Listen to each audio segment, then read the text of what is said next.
from Cheyenne Manufacturing. This is Jacob. I'm going to go ahead and show you how to log into our new customer portal. So you'll get the email from us, and it'll look something like this with the link to register. To save time, I've already registered. So I'll click login, and it will open up a page that's not open to the public. Order with terms. Click on it and you'll see this purchase order. And so now you can just go through and pick whatever you want.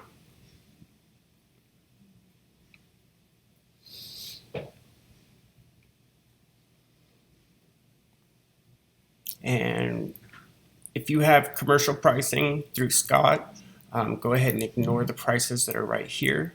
And then please note that shipping is additional to this, so your invoice will differ a bit.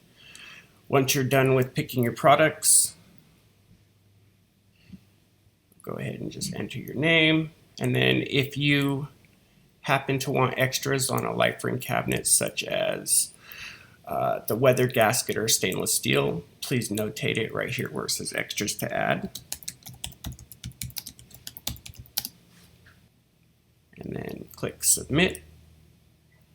And we have received your order. If you have any questions, please feel free to send us an email or give us a call. Thank you.